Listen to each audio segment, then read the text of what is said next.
wish I could stay forever, yeah. I gotta grow up, but I don't wanna grow up.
Oh, which one of us wants to intro? Hello. Hi, chat. Hi, Twit. I'm here. I wasn't just at Club Fin. Uh-huh. Hello, everyone. I am Janaeos, and this is Elefox, and this is Clawing Back Your Privacy, Personal Internet Hygiene in Unsafe Environments, presented by DEF CON Vers. Start with some intros. Aloe, why don't you go first? Oh, God. I'm a fox.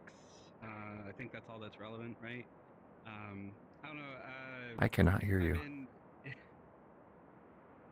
I'm... I'm talking. Can you not hear me? Do you hear us? Does chat hear me? Why is my voice not being broadcasted?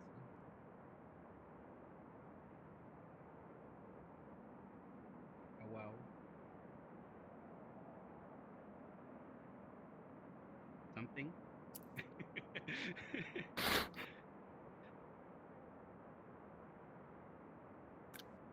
Introduce yourself while they fix my audio. I all of a sudden cannot hear anything. So, yep, got it. So, sorry about that. My VR is glitching. My name is Janaeos. I am a site reliability engineer and production engineer with about 13 years experience, going on 21 years experience total, 13 as a manager. I have been a hacker for hire. I'm also the vice chair of DEF CON Vers, where I've been active for since 2019, I believe. Yeah, 2019. Yeah. Hello. Is my... Okay. Is there anything to fix it, or am I just fucked? Do I need to rejoin? Okay. 1 second.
Hello, everybody.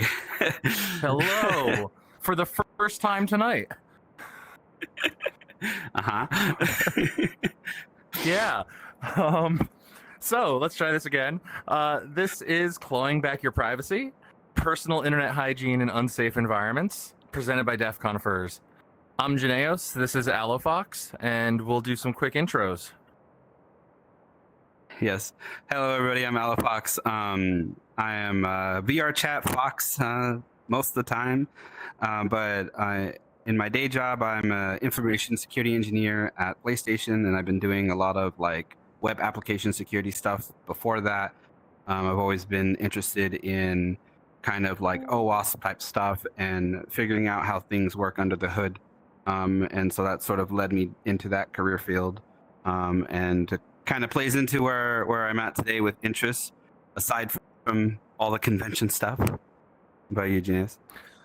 Wait, you do stuff besides conventions? Hi, Oh. I'm Janaeos. Yeah, no. I've been in tech now for about 21 years. For about 12 years of that, I've been a SRE manager, site reliability engineering manager, and production engineering manager. I've spent a lot of time not only dealing with security, but also the compliance and audit and, privacy side of the house.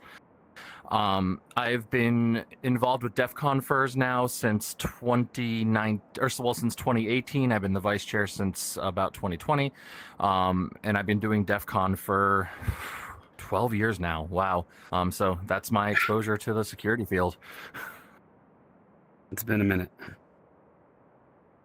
Yeah, so just quick shout out. This panel is brought to you by DEF CON FERS. If you've attended Furality before, you might have attended our panel last year where we kind of talk about all that and DEF CON and hacking in general. So this is just a quick slide just saying who we are as a group. If you're interested in information security and are furry or just anything kind of maker like that, feel free to join our Telegram group where you can, it's like a big open group for everyone in that interest. It's not just about those attending DEF CON. And that's where the community is, and we do cool things sometimes. Yeah, and it's really not disclaimers. about DEF CON. There's a lot of people in that group who've never been and have no intention of going to DEF CON. It's really just furry hackers with tails. Yeah, hackers with tails. You want to cover the disclaimers? Sure. So some quick disclaimers, just get out of the way. So this talk is sponsored and organized by Hack Your Lives. We are the 501c3 behind DEF CON FERS. Allofox and I are both board members. Everything we're going to talk about is our own opinions and our own thoughts. Nothing has to do with any of our employers. We won't mention who our employers are. If you find out, it has nothing to do with them. And most importantly, we're going to talk about some really real hypothetical situations in this talk. We're going to talk about possibilities of what might happen. Some of it may be a little graphic, so this is your trigger warning ahead of time. There's not going to be anything too racy, but we are going to talk about some real, potentially somewhat dark situations. Current geopolitical topics. Yep. Cool. Allo, do you want to I'll cover the history of hacking. So let's talk a little bit about hacking and what it is and where it came from. Popular culture will have you think that hacking really is just about computers and, your stereotypical guy in the hoodie hacking into the bank from his laptop. And while there is certainly hacking that looks like that, that's not what all hacking looks like, and that's not even where hacking started. On this slide, we're showing a bunch of different artifacts of the hacking era long lost. And most importantly, in the upper left-hand corner, you'll see this little whistle. And what that whistle is it was actually a toy from a Captain Crunch box. And what that toy could do was emit a tone at exactly 2600 hertz, which it just so happens could be used alongside a payphone or a landline to make free phone calls. And this is largely considered the history of, or the genesis of modern hacking. It's called phreaking or telefreaking. That's with a PH. And in fact, the number 2600 and the name Captain Crunch are both really iconic now in the hacker world. Also on the slide, you can see just some other viruses and things. If anybody can tell me what that thing in the top center is that's below 20, you'll get a free cookie after. And the one on the right if you're below 30. But we have on the slide in no particular order, below Captain Crunch, we have Nod 32, we have the Sub 7 virus, which was one of the first rat tools ever released. To the right of that, below the mysterious device that nobody under 20 knows what it is Nod 32. That's the first commercial antivirus program that was ever released. Below that, the AIDS virus. Somebody actually said in chat, 300 baud audio coupled modem. Good job. Below that is the AIDS virus. This is actually from the 70s and is the first known ransomware in existence. And at the time, because there was really no internet, at least not one that most people had, to unlock the ransomware computer, you would have to send a check to a PO box in, I believe, the Cayman Islands. And they would send you back a code that you could enter to actually unencrypt your stuff. If you want more information, last year's talk was actually mostly about the history of hacking. This is just a condensed slide. In the upper right-hand corner of the slide, you'll see a QR code that will take you to the YouTube video for... I think I glitched out for a second. You're back. Back. Yep. Sorry. So if you click the QR code in the upper right, that'll take you to a YouTube for our talk from Furality Umbra. Yeah. Next slide. I got it. There we go. Yeah. So, we kind of said in disclaimers, this talk is going to cover a little bit about sort of current topics that are going on. Obviously, as someone who lives in America, both me and Janaeus, this is most knowledge to us. There's things happening all over the world all the time, even before current times here. But this is just sort of relevant. It's not really about why it's going on, but just sort of the consequences of that in the context of people like us. So,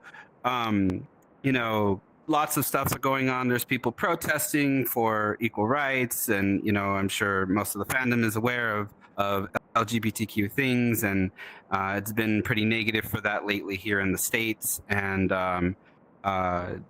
having an opinion on these matters has put you subject to extra scrutiny when entering this country, which isn't something that I think even most Americans have had any experience with. A lot of us don't travel outside the country just because it's so big. And so this might be commonplace for others who have come to America before or gone to other countries across the pond, where the country they're entering might be a little bit more strict on what you're allowed to engage with. It's now becoming a thing here when a lot of my friends that normally come to United States for furry conventions are afraid to come to the US. They've canceled their flights. They're unsure if it's worth the risk of crossing the border just because of all the crap that's going on, right? And so there's a lot of scrutiny for having differing opinions, differing interests in your life, and whether or not you see existing as politics or just trying to be yourself, the consequences are real. And so that's where it kind of ties into this talk about privacy. What the main focus here is, what can you do to be more secure with your own information in a way that allows you to kind of have a little more say in who finds out things about you when you might be in a situation where it's not in your best interest for that to be all out in the open, like when crossing the border. Yep. So the core of what we're going to be talking about today really is about how to think about what kind of security and what kind of privacy you need to engage with day to day. Everyone has a different threat model, and we'll talk a little bit more about what we mean by threat model, but at a high level, it's the idea of what you need to protect and from who. You won't be seen by your neighbors if you never go outside, right? So the analog here is, if you have a computer that is unplugged from power, unplugged from the internet, and never gets on, is used, then sure, nobody's going to hack into it. But what you're trading is the ability to use that computer. Similarly, if you never go outside, your neighbors are never going to see you, but you're also never going to go outside, right? And so we have to balance that risk with actually being able to engage with our lives and nourish ourselves and meet our needs. And not to mention, security is stressful, right? Like having to think about these things is stressful. And so you want to find a balance where you can reduce stress from consuming too much of a security agenda, right? So figure out what your actual threats are and what you can actually do about it. There's a lot of things that are happening today that simply are not in our control. We're going to talk about the things that are, so that you can take reasonable, logical steps to protect yourself, your data, and your identity in 2025. So let's talk about building your threat model. There are really 5 key steps of the threat modeling process. First thing is define your safety requirements, right? What is it that you're trying to protect, and what is the situation in which you're trying to protect it, right? For an example, I'll just use traveling, right? Let's say you are traveling outside of the United States or outside of your country to another country, right? So what are the safety requirements? You have your phone, right? You want to protect your private conversations on your phone, and let's just start with that, right? Identifying the likely threats. For whatever country you're going to, you are likely going to have to cross a border. You are going to have to answer questions from customs, and you may be asked to surrender your devices. Cool. There's your likely threat. Well, what's the threat assessment? Well, we know that when you're crossing most international borders, you actually don't have a lot of the same rights to privacy that you might enjoy if you're in the country, America included. The border is what's known as a constitution-free zone, meaning that even though at a normal traffic stop or in your normal course of action day to day, you can't be forced to give up your password. At a border, you can, or at least you can be forced to give up your password or deported back to your country if you refuse, right? So that is the assessment of the threat. Cool. So how do we mitigate that? Well, there's a bunch of things, and we'll talk about a couple, but maybe for you, the answer is I'm just going to wipe all my Telegram. I'm going to delete Telegram from my phone because that's where I have all of my dirty images and all of my private conversations that I don't want them to read, and I'll leave everything else. Great. You've mitigated the threat. And then you can confirm that, right? You can go through the border, you can hand over your phone, they don't see Telegram, and you get let into the country, right? Obviously, if you have the chance to confirm offline and in a dry run, that's preferable. In this case, you may not get that. I got you. There we go. Thank you. I don't know why the button grayed out for me now, but I'll take it. Yeah, I love this picture. So this is an example threat model, and this threat model belongs to someone you may have heard of. His name is Batman, also known as Bruce Wayne. So going back to the model, right, identify what the threats are, right? What are you trying to protect? So first, Batman's trying to protect his home, right, the Batcave. He's trying to protect his trusty servant, Alfred. His emails, because he's emailing with the commissioner constantly about, what it is he's working on and what they need him to do. And his texts, right? He's texting Robin, and, he doesn't want those texts to get out. Who are we protecting them from, right? We're protecting them on the right-hand side from the police. The police are really interested in, potentially getting into the Batcave. They might be interested in his emails because some of them want to charge him with a crime, right? Maybe they want to get to Alfred because Alfred is a way to get to Batman. The Joker is interested in all of this, right? Would love to have any information he wants on Batman. And even journalists, right? Journalists would love to get their hands on Batman's email and texts. Sorry, reading the chat. Neo and Nia, I agree. So how do you protect these things, right? Well, the house and Alfred, or the Batcave and Alfred, protect with a security system, right? Alfred is in the Batcave has a security system. Cool. What about emails and texts, right? Well, you can hide your location for emails, right? And not be, as well as texts, and make sure they can't geolocate you based on those. You can also encrypt your emails and texts, right? So Batman, in this case, because he doesn't want journalists to read his email, would encrypt his emails and texts. He would use burner email accounts, burner phones to hide his location. And this is how we think about threat modeling, right? Identifying your assets, figuring out what you can do to protect them, and from who. Gotcha. Current cybersecurity threats. So, obviously, most of us don't have the Batcave at home, and as much as we might have it when we put the headset on, but just kind of like common stuff. There's always these fun things that are happening in movies where you just or even video games like Watch Dogs. You just walk up with the phone and you press a button and now you control everything. It's not necessarily like that. There's some realities that we live in. Obviously, I think most people, I would assume, in today's world, know what the word phishing means, even though it's still the most prevalent attack that is successful when it comes to things like companies. But you notice that if any of you have an email address, of which we all have to have one just to log into things like even VR chat, you get everything but the actual mail that you want.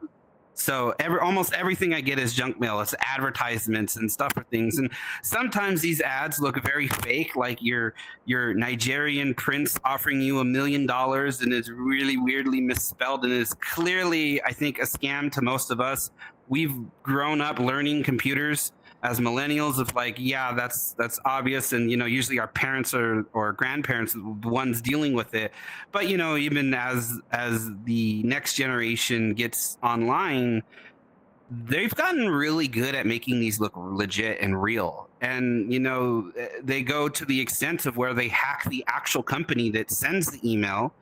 And, we're smart enough to, some of you might be smart enough to go to the email headers and it's like, was this sent from the actual company? Can I trust this? And it's a hacked email. You click a link and, they download a virus or something. For us, like VR chat players, I think more common one is the Discord link scams. It's all phishing. It's a very, we talk about it like it's a thing that you hear every year in October Cybersecurity Month, and it's like, oh, that'll never get me. And then, you have to get in your Discord account back because it got you.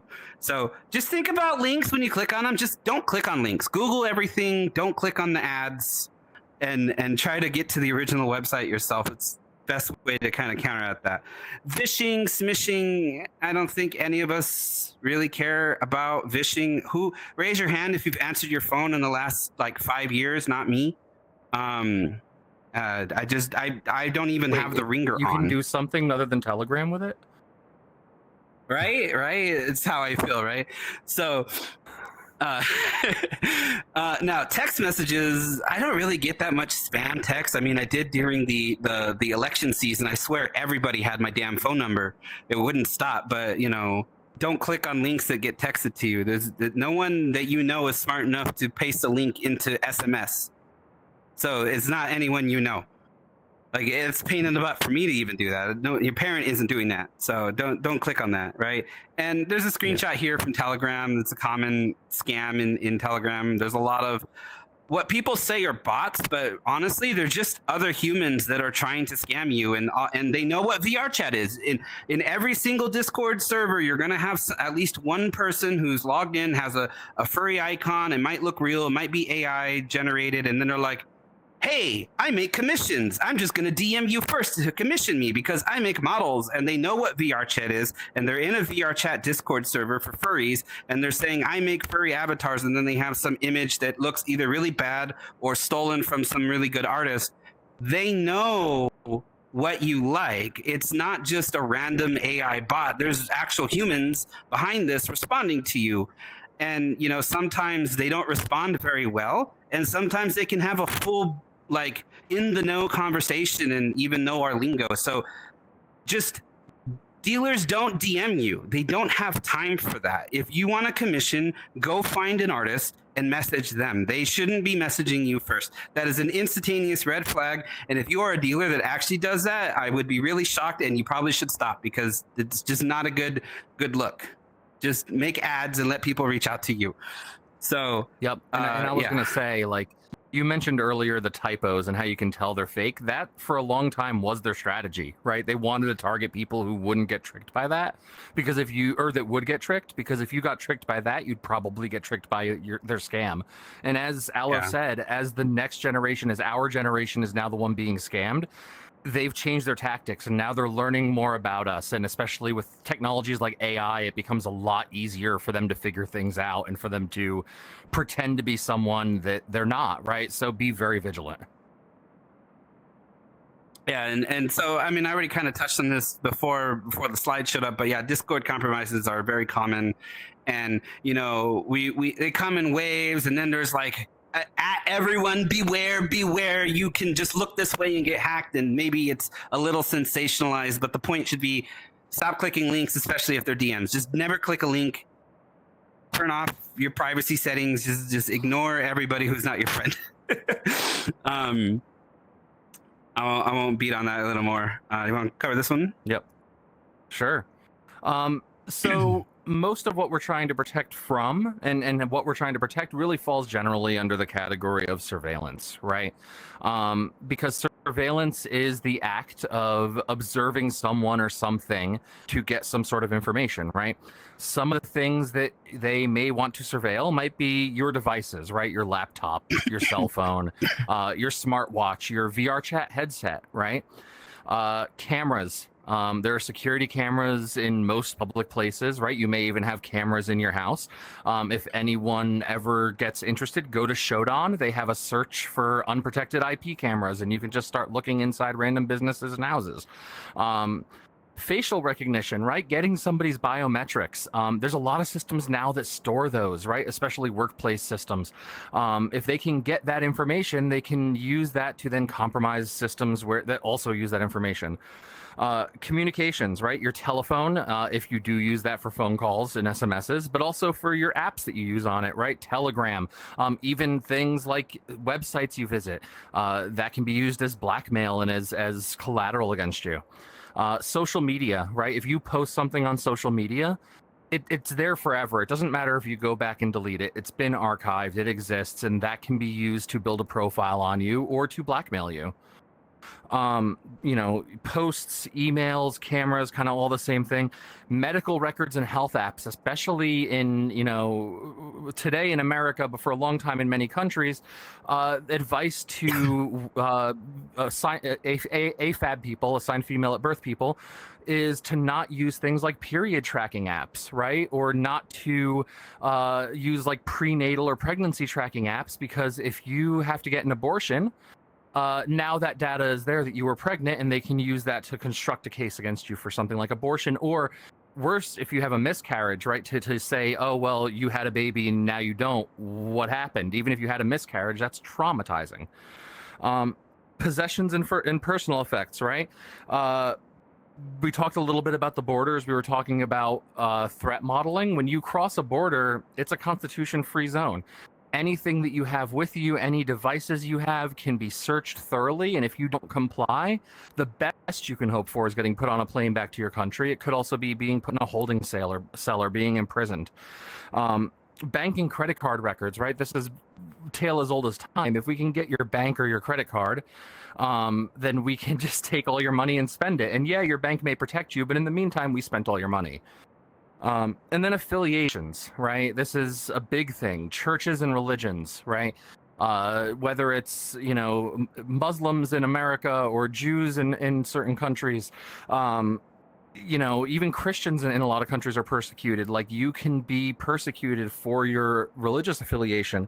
You could be persecuted for your race or ethnicity, right? We've seen waves of that in America. We've seen waves of that around the world. For being queer, right? This is the furry community. Most of us are some part of the LGBTQIA spectrum. And right now, there's not a lot of places in the world where you can safely broadcast that. And of course, like, I could cover a list, and if I didn't mention, the specific minority that you identify with, that wasn't a slight.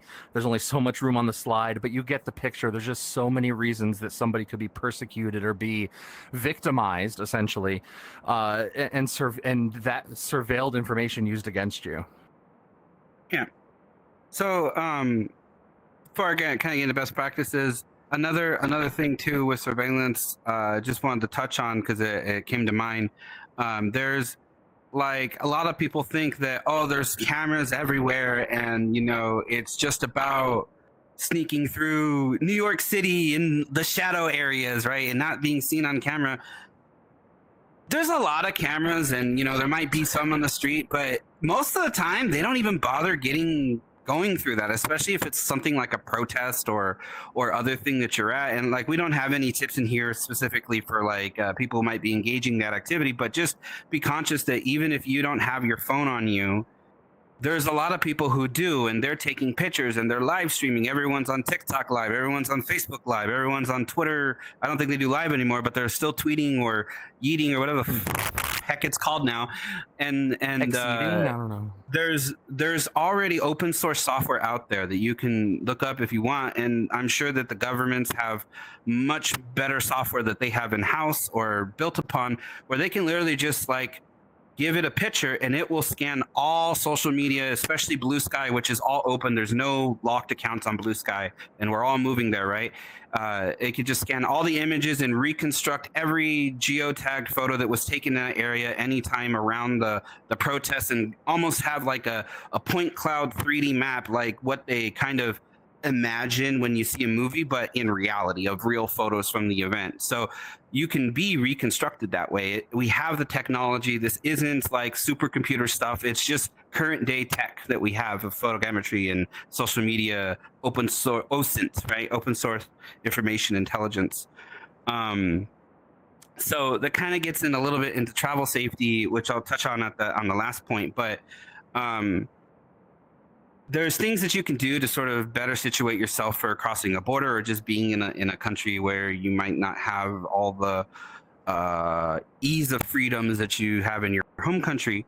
Lockdown mode is a feature that's built into Android phones, as well as, I'm not sure exactly what it's called. It might be called the same thing in iOS. I don't have an iPhone. Yeah, I think it is. But like Android, you can hit your power button, I think 3 or 5 times, and it will force log out your screen so that your thumbprint doesn't work anymore, and you have to type in your PIN code.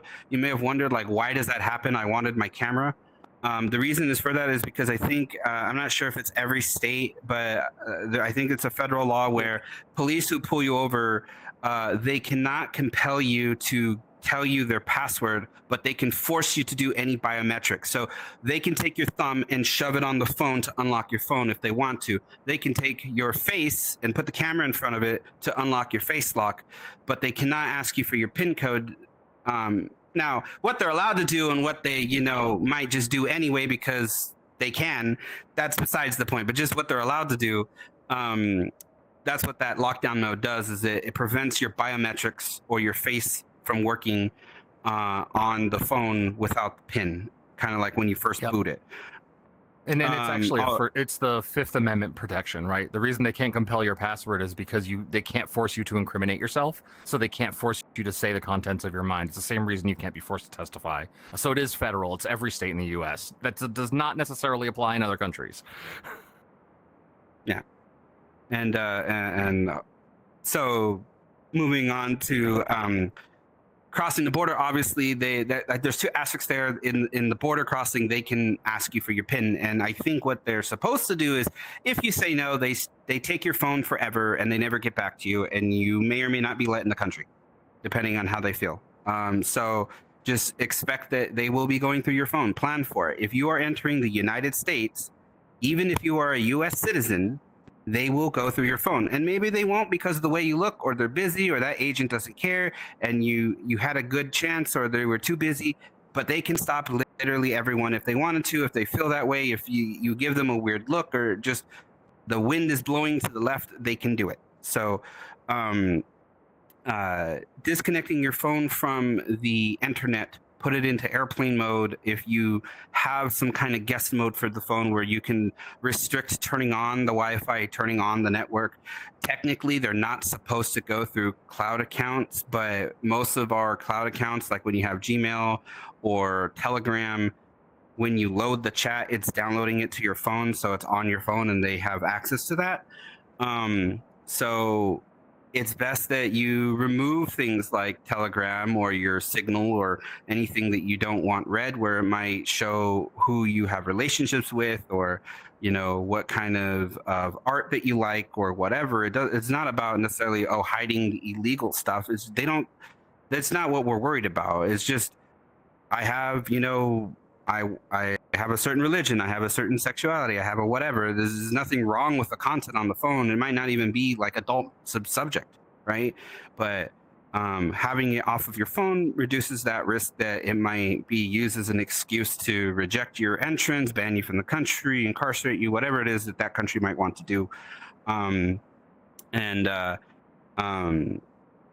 yeah, removing any local data, wiping the phone is usually a good tactic if you can deal with it. I know that I'd probably be really frustrated if I wiped my phone, so I don't know. Yeah. You can I always will just say buy a one second phone. caveat. Yeah, one caveat with this and the burner though is if you show up to the border with a phone that obviously has nothing on it and it's never been used, they're going to know it's a burner and they can use that just as easily as justification to deport you and deny you entry. That being said, they still won't know why, so that may be a safer option for some people than showing up with your real phone. A lot of Android phones and iOS phones let you transfer data, and you could just say only transfer text messages because honestly, who do you even text? It's just your parents, and they don't care about that, right? You know, treat your family in SMS and leave that on the burner phone as a copy, and keep your Telegram off, right? And then avoid posting negative social media about the country, right?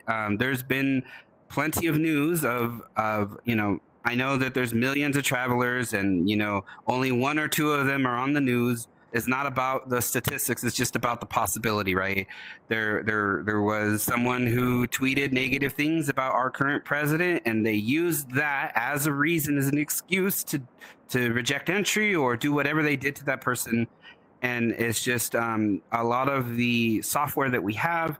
I've heard talks at DEF CON where there's just profile things on you where it can face recognize you and go search social media to see if it can find your Twitter. If you've ever posted a selfie online, it might find your account and see that you posted stupid shit.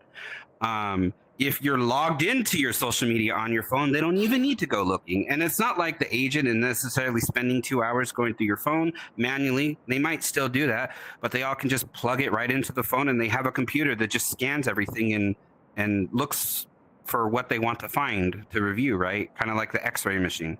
So there's a lot of tech that they have to make the process really efficient for them to ruin your day. And so don't make yourself an easy target. I'll pass it back to you for a moment. Let me get a drink. For sure. So what are some of the things that you can do? And a lot of these are going to be really basic. Obviously, as you build your threat model, you'll want to do research and find some more advanced things. And we'll talk about a couple of them. First off, unique passwords for everything, right? Password breaches are an hourly occurrence these days. I think if anybody here goes to like Have I Been Pwned or any other site and types in your email address, you're going to find at least a couple places where your password's been breached. And the danger here isn't necessarily anything to do with the site that got breached, right? Let's say you're a member of some forum and it gets breached. It was breached anyway. They have your info. But if you use that password on your banking website, right now, whoever breached the site has your password. They can go try it at a million sites. There was actually one time I got, I think, 10,000 emails in the course of a couple hours from people trying my email address and password at different sites and registering accounts, right? If you use a unique password everywhere, you're not going to run into this issue. And store it in a password manager, right? If you're going to make a unique password for everything, you need to have a way to recall those passwords on demand. Use 1Password or use KeePass or use Trecerit. New one that I found that I actually really like is Keeper, right? Just don't use, what was the one that, LastPass. Don't use LastPass. It's had way too many security issues. Just personal opinion, stay away from it. KeePass XT is my favorite. Uskenso, yes, that's what I use on my machine. And it's also, that's the one of these that you have full control over, right? You store it in your own cloud, so your own Google Drive or whatever, and nobody else has access to your data. Those passwords should be strong. So besides just being unique, they should be strong. And this guidance is general guidance. There's a bunch of different ways to make strong passwords, especially if you have a password manager. Yes, correct. Horse battery staple. You want to use different character types, right? Have at least a minimum character count, I'd say, of 16 if you can get away with it. Some sites won't let you. don't use characters in similar locations, right? Don't just repeat characters. Don't end your password with 111. Don't do common patterns or keyboard walks. And when we say keyboard walks, it's things like QWERTY, or ASDFGHJKL. Basically just running your finger along the keyboard and walking it, right? Passphrases are better than passwords. If you want a really simple way to make passphrases, look up Diceware. It is a free open source tool. And I say open source because you don't even download software. You roll dice. And depending on the result of the dice, that forms your password. And you can use that every day to create new passwords for every site. And it's a fun way to do it, especially if you're into D&D. If you haven't read the XKCD on the right-hand side, correct horse battery staple, it talks a little bit about why passphrases are better than passwords. Please do not make your password correct horse battery staple, or if you do, send me your email address. That's my hotspot password. Hotspot, I like that for hotspots. MFA? Oh, yes. 2FA, MFA, it's second factor authentication or two-factor authentication and multi-factor authentication. Some of you have heard of this before, but just for those to give everyone coverage, it's just having like multiple ways, multiple things, so that if one of your factors of authentication, like your password, is compromised, whoever compromised that will probably not have your second factor unless they are actively phishing you for it. I'll cover that in a moment. But basically, these are usually fall into three categories. Something you have, like a physical YubiKey. I have YubiKey. There's other stuff like that. I think there's a Google Titan something. Yeah. And Google Authenticator or Authy is a common like app-based thing for the little 6-digit code that resets every 30 seconds. That's TOTP. You have to have the phone or the device that knows that number in addition to the password, right? Or you have to plug in the USB key in addition to the password.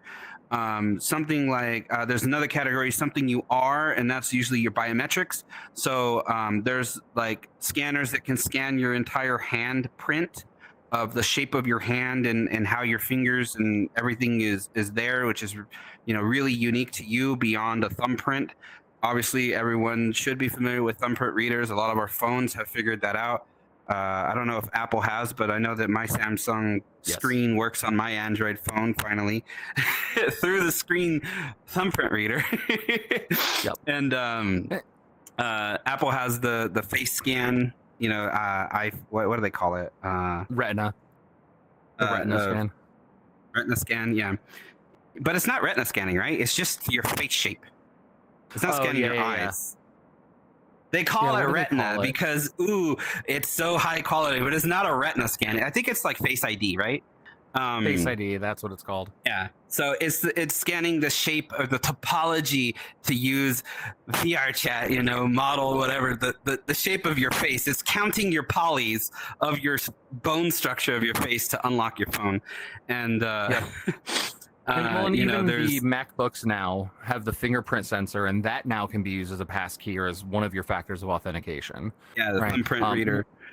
The thumbprint reader. One thing I will say as a warning on 2FA, your web browsers now, especially Google Chrome, will offer to be one of your factors.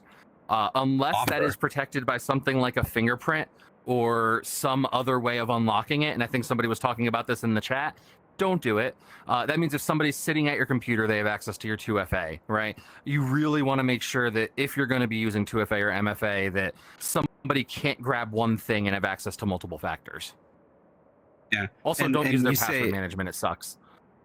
Yeah, in the browser. You say, we'll ask you. No, it like literally harasses the heck out of you. I can't log into anything. It was like, do you want a passkey? Are you sure? It looks like you click cancel. Really, please make a passkey. I'm freaking annoying, I swear. But anyway, Yep. I'm very happy that it worked. They disabled that. Yeah. There's two other like biometrics that are used. I've only ever seen it in movies. Unless you work at some government facility or high-tech place, you probably don't have a biometric that's based on your voice. or your actual retina scan, where you put your eyeball in a scanner. Shout out to my Splinter Cell fans, where we as part of the first game, we just shoved some guy's head in the scanner to open the vault, right? But anyway, the last category is something you know, right? Which is your password, your social security number, which I think that's more of something everyone knows, but they don't count that as a category. And so I'll move on. So best methods, right? I 100% endorse YubiKey or similar type devices. I am not sponsored by them. I don't have any affiliate code, but I've always used the YubiKey to do most of my 2FA, and it's pretty universally supported by all the password managers. And you can even install like a PAM module if you use Mac OS or Linux, where you can use it as a similar to like a CAC card for logging in. And I'm sure there's a way to use the like CAC card feature of Windows to make sure that like you can't even type your Windows password in with without the YubiKey in there. That's probably more aggressive security than most of us are willing to put up with. But I love that. The second favorite thing is obviously a Google or not Google Authenticator, but TOTP. So using an app like Google Authenticator or Authy. Authy's been annoying because they got rid of their desktop support, but I do use it that way. If my phone ever explodes, gets ran over, dropped into the ocean, whoever, I can, back up my phone onto a new one and log into it and recover all of my keys. That might be a risk to you. If you don't want to do that, just use Google Authenticator. It only works on that single device. But those are definitely preferred over texted 2FA codes. Just don't use them. Avoid them. There's a lot of reasons to. Just don't use them. If you are being texted a code, it should only be as a better than nothing result. If they don't offer TOTP where you scan a QR code on your phone with an app, that's definitely 100% better. There's just a lot of risks with that. And then obviously passkeys, WebAuthn are a thing. And as you mentioned, that means that now anyone with your physical computer has your credentials. It's as though they've taken the key out of your pocket when they're using it. So maybe you never your laptop never leaves your site, and that's good for you. But again, if you're crossing the border with it, then they have it, right? And if you're leaving it at home, then somebody else has it. So, yep. I always throw in Hans. You gotta love Hans, right? Friend on the login screen, right? You should be using this. In fact, I don't think you can't not use this. It's now enforced by default. Maybe there's a way to turn it off, but don't turn it off. Use 2FA on VR chat.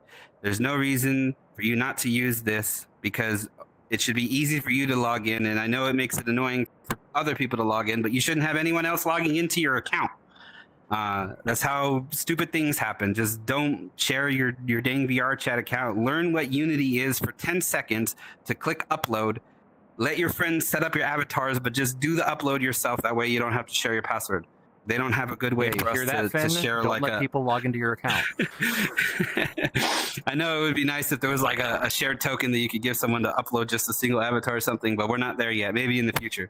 But for now, don't share your password. And there's third-party apps like what was it? I always forget what it's called. VRCX. It's very popular. Oh. You are trusting the people who wrote that software to never be hacked and have malicious stuff put in their code. You're also trusting that your computer doesn't have anything on it that would go and find where those credentials might be stored.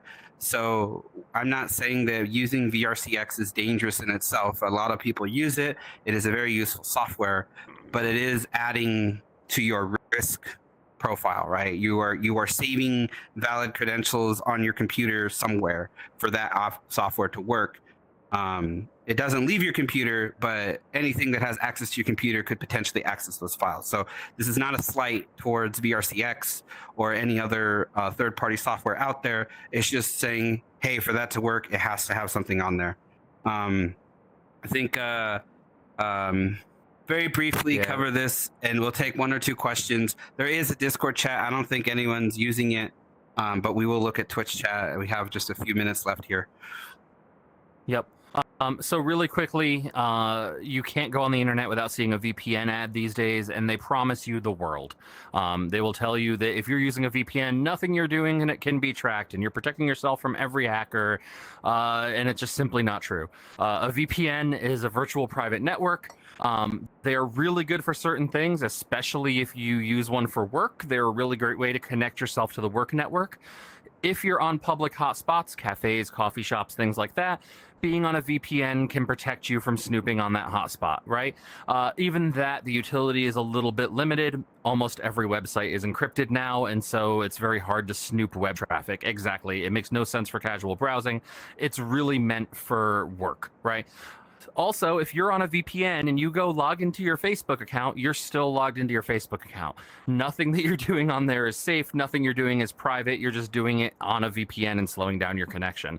For most people, the biggest use of a VPN is essentially being able to watch movies from America when you leave another country, or watch movies from another country while you're in America.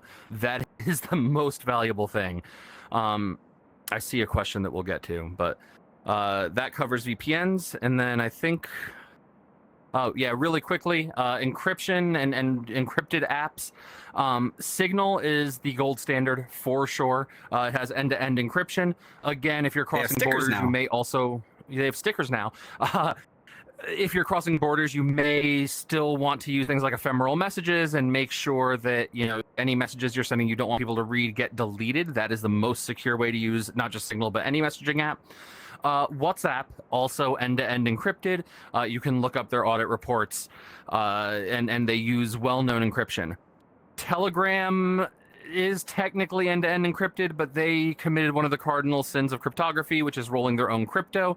And their cryptographic algorithm has not been fully vetted, so proceed with caution, especially with anything sensitive. By the way, it is only encrypted if you start secret chats. Group chats and just person-to-person chats are not end-to-end encrypted. They are just encrypted with HTTPS.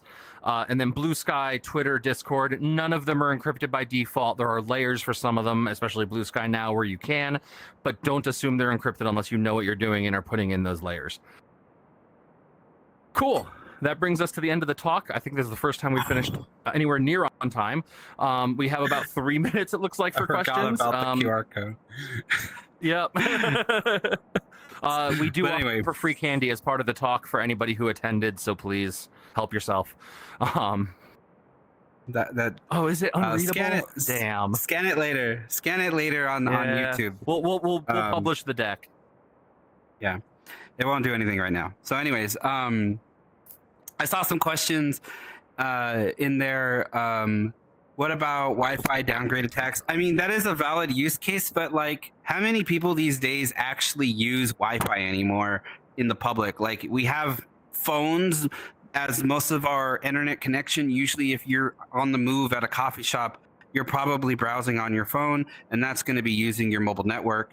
And if you might tether off of it, but if you have to use a Wi-Fi, I mean, using a VPN to just protect yourself might be beneficial, but most of these big corporate vendors have a proper Wi-Fi infrastructure anyway, right? Yeah, Cisco, so AnyConnect, if it's like a Starbucks, if you're going to Joe's Taco Shop, maybe it doesn't have, the latest and greatest Wi-Fi capability, but most of these big corporate things, it's all managed anyway. Yep.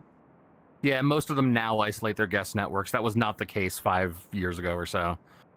Another question that I saw was if someone that was plugged into the same router as you could read your traffic. Typically, no. It really depends on the configuration of the network, especially if you're on a guest network.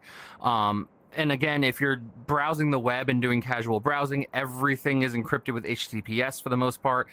So the only thing that they're going to be able to see potentially is the initial connection and where you're connecting to. A normal user would not be able to snoop your browsing session with just a cable. There are things they could do potentially, depending on their level of access, but not just the cable. How to hire a pen tester? I think they mean pen tester. Like penetration tester. I don't know. That might be out of scope. Yeah. for this talk. I saw someone saying that they were like now even more concerned to, come to the U.S. Based on what we said. You have an elevated risk, right? It's covered in the news, and maybe it might be sensationalized a little bit, but there are thousands of travelers coming here every day, right? Maybe more than that. And obviously, they're not detaining everybody, they're not stopping everybody, but they are stopping more than 0 people. So the whole point of this wasn't to say, oh, it's scary to come into anywhere international, especially here, and that, you should be scared out of your mind. It's to think about what you're bringing with you and make smart, conscious decisions on what those things are and what's on them, and reduce your risk, reduce your profile of if you are the randomly selected individual in the line to get the pat down and get, whatever your shit gone through, that you're already prepared and it's not a surprise. Like, you had no idea this was possible, and you have all 372 group chats and Telegram fully downloaded and cached, and all that, and right. So don't get caught with your pants down, right? Basically, is I think more the point than to like, ooh, never come across a border, it's scary. It was more about that. I do want to call out Ceci Lasso's answer to the how to hire a pen tester. Just proudly brag about your website security on some forum and watch everyone try to prove you wrong. I think that is probably the most effective way to do it.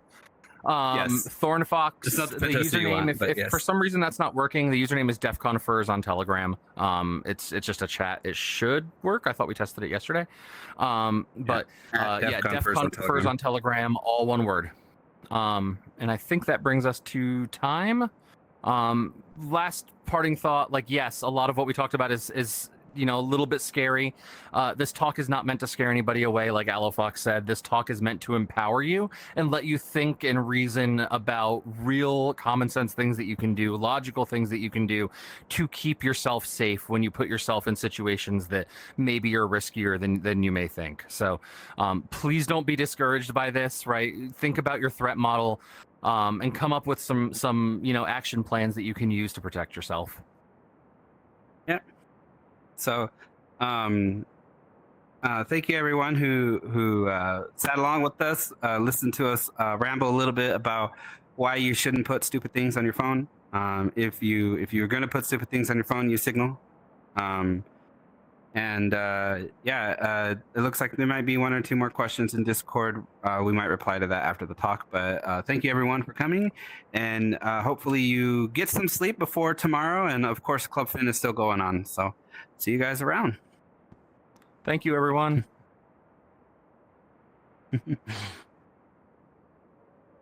Wait, do we dab on the way out now? Right? Yeah, we gotta get the dab in there.